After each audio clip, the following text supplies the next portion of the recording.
காரணம் தாவீது என்கிற ஒரு மனிதனுடைய அர்ப்பணிப்பு. தாவீது என்கிற ஒருவன் கர்த்தருடைய இருதயத்தை கவர்ந்து கொண்டபடியால், தாவீது என்கிற ஒருவன் கர்த்தருடைய பரிபூர்ண சித்தத்துக்கு ஒப்பு கொடுத்தபடியால், தாவீது என்கிற ஒருவன் கர்த்தருடைய இருதயத்தின் விருப்பத்தையும் ஏக்கத்தையும் நிறைவேற்றினபடியால் அவன் இருந்த ஊர் அவன் பெயர் பெற்றதாய் மாறினது. சொல்லுவீங்களா?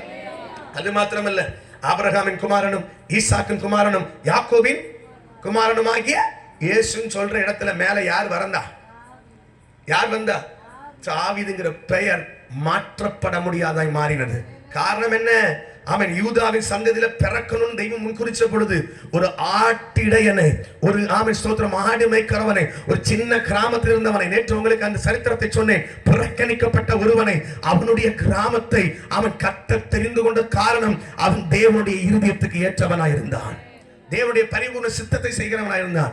தேவ பிள்ளையே, நீ கர்த்தருடைய சித்தத்துக்கு உன்னை ஒப்பு கொடுத்தால், நீ ஆண்டவராக இயேசுவுக்கு உன் வாழ்க்கையை அர்ப்பணித்தால், நீ கர்த்தருக்கு பிரியமாய் இருக்க உன்னை அர்ப்பணித்தால், அவருடைய இருதயத்துக்கு பிரியமானதை செய்ய நீ உன்னை ஒப்பு கொடுத்தால், உன் நிமித்தம் உன் வீடு ஆசீர்வதிக்கப்படும், உன் நிமித்தம் உன் சபை ஆசீர்வதிக்கப்படும், உன் நிமித்தம் உன் கிராமம் ஆசீர்வதிக்கப்படும், உன் நிமித்தம் உன்னுடைய ஆமென் ஸ்தோத்திரம் அயலார்கள் ஆசீர்வதிக்கப்படுவார்கள். நீ தாவீதை போல ஒரு ஆசீர்வாத பாத்திரமாய் ஆமென் மறுக்க முடியாத, மாற்றப்பட முடியாத அவன் கர்த்தருடைய ஆசீர்வாதத்தின் வாய்க்கால் நீ மாறுவாய்.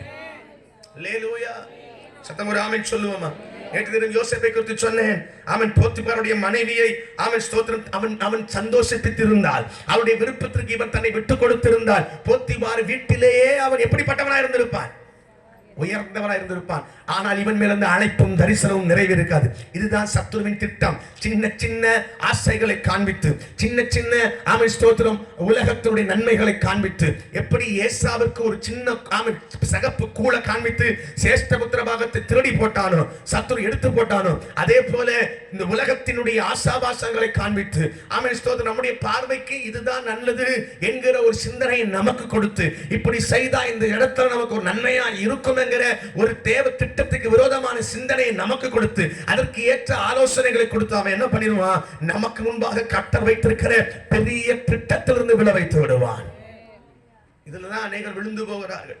தங்களுடைய கண்களுக்கும் மனசுக்கும் மாம்சத்துக்கும் பிடித்ததா இருக்கிறவர்களை தெரிந்து கொள்கிறபடினால் அநேகருடைய வாழ்க்கையிலே தங்களை உருவ குத்திக் கொள்கிறார்கள். ஆமென்.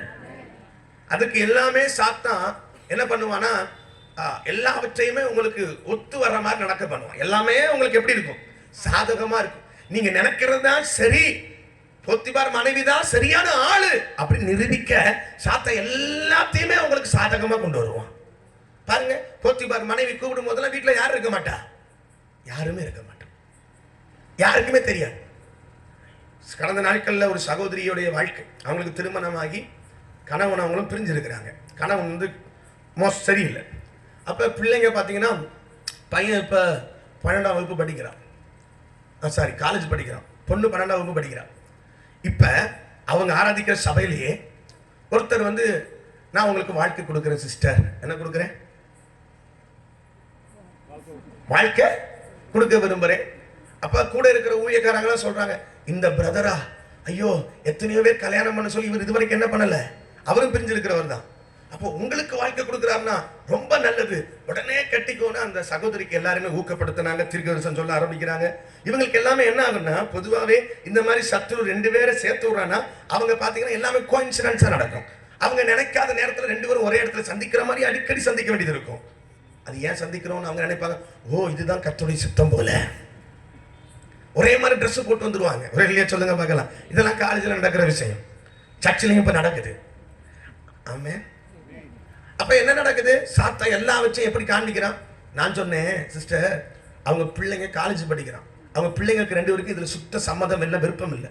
எனக்கு ஃபோன் வருது. நான் சொன்னேன், சகோதரி நீ 5 வருஷத்துக்கு முன்னாடி இதை பண்ணியிருந்தா சரியான முடிவு, உன் பிள்ளைங்களுக்கு அதை ஏற்றுக்கொள்ள என்ன இருக்கும்?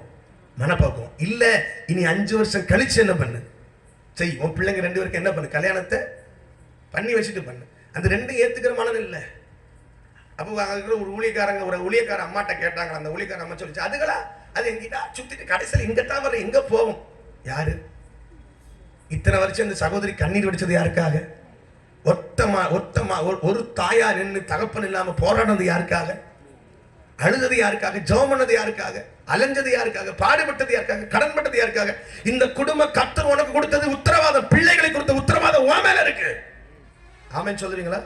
நான் அவங்கள பார்த்து சொன்னேன், இந்த குடும்பம் உடைஞ்சா கர்த்தர் உன்கிட்ட என்ன கேட்பாரு? புருஷன் போயிட்டான், அவன் சரியில்லை, ஆனா இப்ப பிள்ளைகளுக்கு விருப்பம் இருந்தா பிரச்சனையே இல்ல. பிள்ளைகளுக்கு வளர்ந்துருச்சு. நீ ஒரு 5 வருஷத்துக்கு முன்னாடி பண்ணியிருந்தா பிள்ளைகளுக்கு ஒன்றும் தெரிஞ்சிருக்காரு, பிரச்சனையாவும் இருந்துக்காரு. இல்ல 5 வருஷம் கழிச்சு பண்ணு, அதுகளுக்கு புரிதலாது வரும். இப்ப இந்த காரியம் கர்த்தரால் அப்படின்னா அவங்க என்ன சொல்றாங்க? இது கர்த்தருடைய சித்தமா இல்லையா? அவங்களுக்கு சப்போர்ட்டா இன்னொரு ஆள் என்ன பேசுது, அது எப்படி நான் இது கர்த்தருடைய சித்தம் இல்லையா?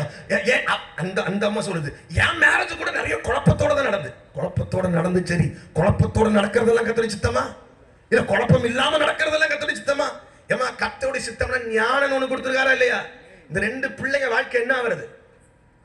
இந்த குடும்பம் யார் உத்தரவாதம்? நான் பண்ணாதன்னு சொல்லல, தப்புன்னு நான் சொல்லல. நீ ஒண்ணு முன்னாடி பண்ணிருக்கணும், இல்ல இனி என்ன எப்ப பண்ணு சொல்லுங்க பார்க்கலாம்.